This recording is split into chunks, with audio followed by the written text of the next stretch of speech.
Assalamualaikum warahmatullahi wabarakatuh. Waalaikumsalam. Pertama-tama terima kasih waktunya untuk Bu Ranti yang sudah gabung untuk eh, PI 4 nih Bu. Karena ini mau wawancara pasca observasi saya dengan rekan sejawat. Di sini ada Usika. Baik kabarnya Usika. Alhamdulillah. Maaf mencuri waktunya lagi ya Usika untuk pembicaraan pasca observasi. Ya mungkin kita masih ingat kemarin sudah melaksanakan pembelajaran di kelas yang saat itu bertema rambutku sehat, berbasis buku ya, buku tentang kutu rambut. Ini memang tema yang jarang diangkat di sekolah gitu. Untuk pertemuan kali ini saya mungkin ada sedikit beberapa pertanyaan untuk mereview hasil pembelajaran kemarin. Mungkin yang pertama yaitu kira-kira pelaksanaan observasi kemarin itu bagaimana hubungannya dengan tujuan yang sudah dipersiapkan di RPP yang sudah dibuat, Kak? Monggo.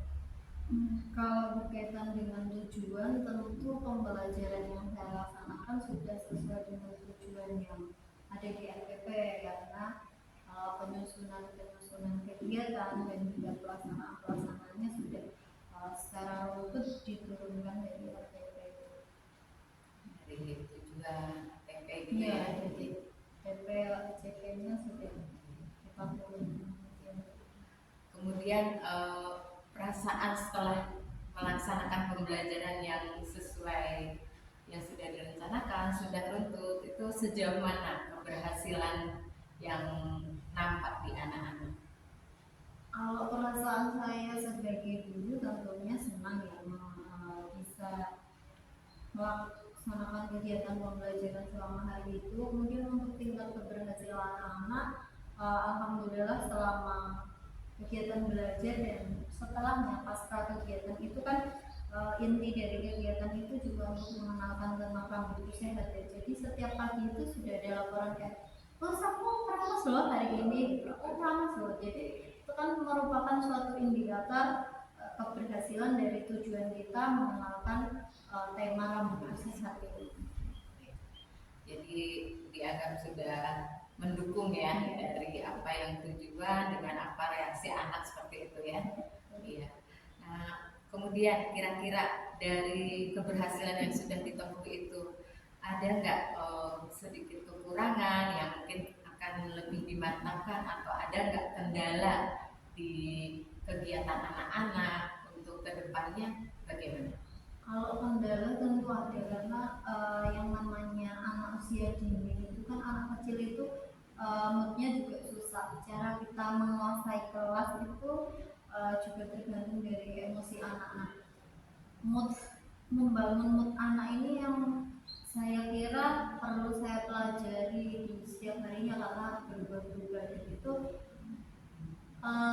bukan kendala yang berat begitu, bukan, tapi itu memang harus memerlukan suatu keahlian gitu ya saya kira, dan itu saya masih pengen terus belajar tentang itu gitu biar bisa apa ya, kayak jadi anak itu biar bagaimana kita guru itu bisa masuk dan mengajak anak itu dengan baik gitu. Juga merasa tertekan, anak belajarnya enjoy dan lainnya. Kalau untuk kegiatan anak-anak ada kesulitan nggak? Kemarin kan sempat bikin boneka yang berambut keriting gitu ya, atau gimana? Alhamdulillah, karena kegiatan kita kan berdiferensiasi juga berbasis dengan skill anak ya, tingkat kemampuan anak yang berbeda-beda. Kita juga memberikan kelonggaran untuk anak itu berekspresi sesuai dengan keinginannya, jadi tidak ada anak yang merasa kesulitan. Karena sesuai dengan Ya, kemampuan anak masing-masing ya. Kemudian langkah-langkah ke depan dengan RPP kemarin yang tujuan sudah lumayan terpenuhi ya. Kemudian kedepannya RPP-nya apakah akan lebih ditingkatkan sedikit kesulitannya atau di modif dengan metode lain. Kalau nggak salah kemarin itu metodenya proyek ya, jadi tahap Iya. 1 minggu gitu. Iya. Kedepannya gimana tuh? Kegiatannya kemarin proyek, kemudian untuk kedepannya ya kita inginnya berkembang bertahap gitu ya, tetapi tetap sesuai dengan kemampuan anak itu. Untuk model kita masih tetap sering proyek ya, karena yang proyek itu ada tantangan-tantangan untuk anak menambah ide kreasi-kreasi Sendiri gitu. Jadi mungkin akan ditingkatkan lagi tantangannya ya untuk kreativitas anak terutama ya. Nah kemudian selain metode yang akan disiapkan, ada nggak misalnya media-media lain atau pendukung lain untuk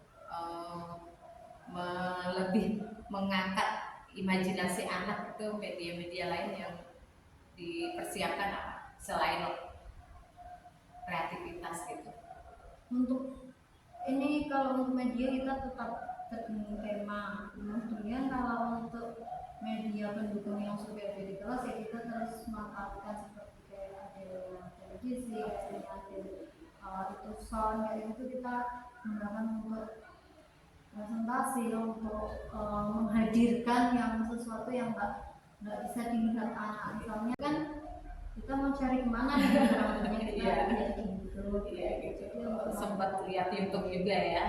kemudian kalau untuk yang media untuk hasil karya gitu ya kita tetap berbasis lingkungan, apa yang ada di lingkungan kita manfaatkan. Kemudian ya kalau yang itu tergantung nanti idenya anak apa gitu kita carikan. Jadi tetap menggali ide dari Iya. anak-anak ya, Iya. sesuai yang dia senang. Terutama kita berikan nanti kalau bahan-bahannya seperti kayak bahan-bahan lospat, bahan-bahan yang lepasan gitu kan, semakin sederhana dan bahan itu semakin gampang dibongkar pasang, kan idenya anak itu semakin muncul untuk berkreasi. Iya, jadi salah satunya tadi media pendukungnya televisi gitu ya. Kemudian lihat YouTube itu tadi, mungkin kemarin tentang perawatan rambut sehat ya, videonya siapa Diva itu. Kemudian untuk menghadirkan apa tadi putunya itu mungkin bisa dari media lain itu. Iya, sudah cukup bagus untuk media pendukungnya, dan untuk media yang lospatnya juga lumayan bervariasi ya. Mungkin nanti kedepannya bisa lebih sederhana, tapi nanti kita pengen hasil anak-anak yang lebih kreatif gitu ya. Iya. Kemudian untuk kedepannya tadi akan apa disiapkan yang lebih menarik lagi atau lebih menantang lagi untuk anak-anak, kira-kira akan diterapkan di RPP selanjutnya atau kapan? Tentu di RPP selanjutnya insya Allah akan kita terapkan. Jadi RPP yang lalu kita jadikan sebagai bahan untuk kita melihat hasilnya ya, apa yang perlu kita tingkatkan, kemudian apa yang perlu kita kurangi, itu kita olah hasilnya dari RPP yang sebelumnya dan kita tingkatkan di RPP yang akan selanjutnya. Ya mungkin kita masih bisa berkolaborasi, sama-sama belajar untuk saling melengkapi ya dalam membuat RPP. Nanti juga saling mengisi, kurang lebihnya saya juga masih harus banyak belajar. Ya mungkin Usika gitu dulu. Terima kasih untuk ngobrol kita dalam pembicaraan pasca observasi. Terima kasih atas waktunya. Tetap semangat mendidik anak-anak kita. Itu ya Usika. Sama-sama, terima kasih Sama-sama Usika. Terima kasih juga berarti. Assalamualaikum warahmatullahi wabarakatuh. Waalaikumsalam.